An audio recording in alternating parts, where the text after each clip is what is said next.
Setelah selesai sarapan, Anissa berniat untuk ikut membantu Bu Kades membereskan piring kotornya, namun dilarang oleh Bu Kades sehingga dia tidak membantunya.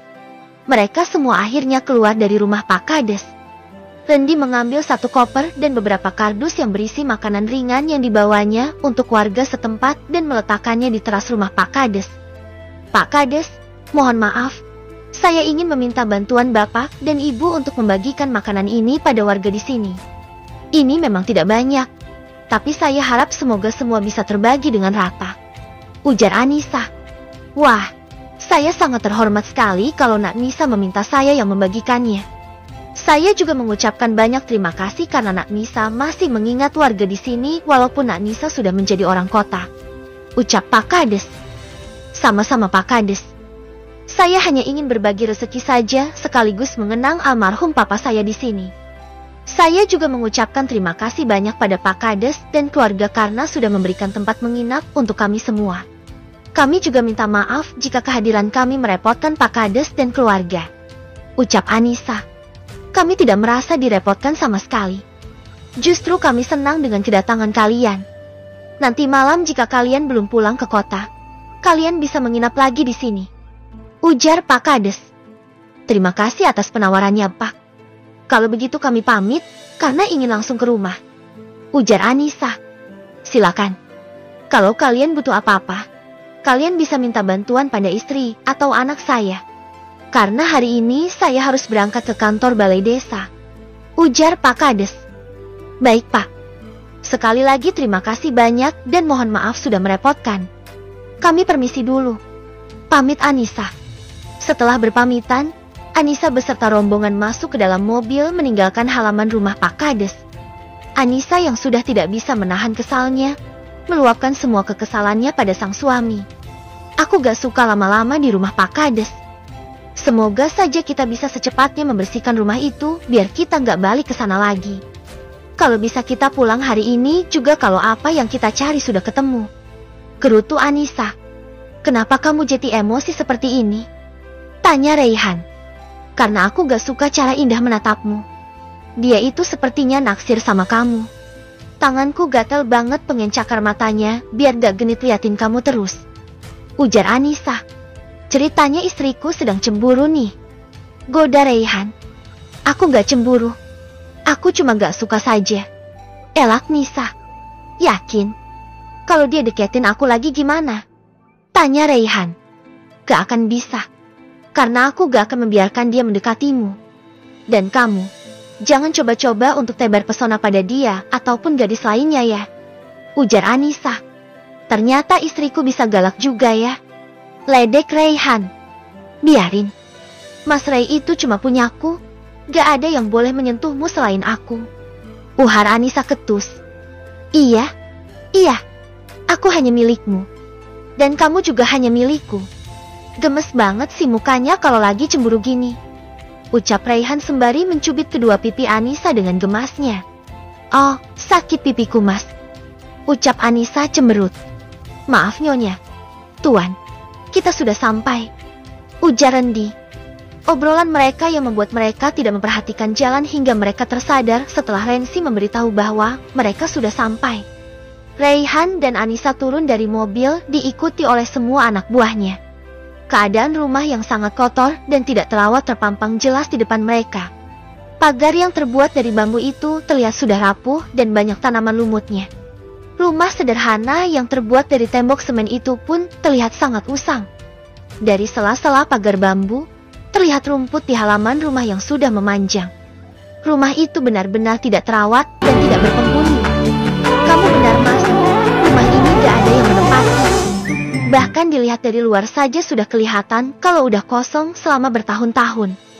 Bagaimana bisa mereka membohongiku akan hal ini? Sangat keterlaluan sekali mereka, ucap Anissa sembari mengepalkan kedua tangannya. Sebaiknya kita di dalam mobil saja.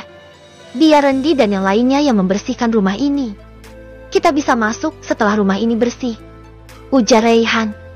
Tapi itu akan memakan waktu yang lama mas, ucap Anissa. Anak buah Randy banyak.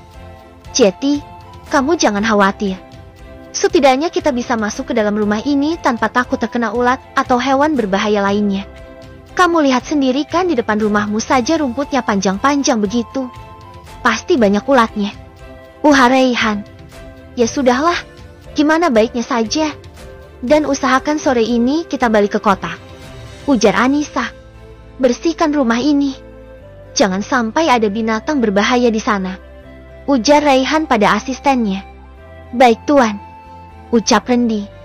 Rendi dan anak buahnya yang lain mulai membersihkan halaman rumah Anissa. Sedangkan Raihan membawa Anissa masuk ke dalam mobil. 1 jam sudah berlalu, namun anak buah Raihan masih belum menyelesaikan pekerjaannya. Anissa yang mulai bosan, keluar dari mobil dan diikuti oleh Raihan. Saat sedang fokus melihat anak buahnya bekerja, ada beberapa warga yang datang menghampiri. Maaf mbak, mbak ini Anissa ya? Anaknya Bu Arumi? Tanya salah satu warga. Iya pak, saya Anissa. Bapak ini Pak Andi kan ya? Bapaknya Yuna. Tanya Anissa. Iya mbak. Mbak Nisa apa kabar, lama sekali gak balik ke sini? Sekali balik udah jadi orang kaya. Oh ya mbak, ini jajan dari Mbak Nisa udah bapak terima. Makasih banyak ya mbak. Mbak Nisa baik banget. Ucap warga yang bernama Pak Andi. Sama-sama pak. Kabar saya baik. Yuna sekarang di mana pak? Apa masih di rumah? Tanya Anissa. Yuna di Bandung ikut suaminya. Dia punya anak kecil, jadi lama gak pulang ke sini. Jawab Pak Andi. Saya kira di rumah. Oh ya, kenalin pak. Ini suami saya namanya Raihan.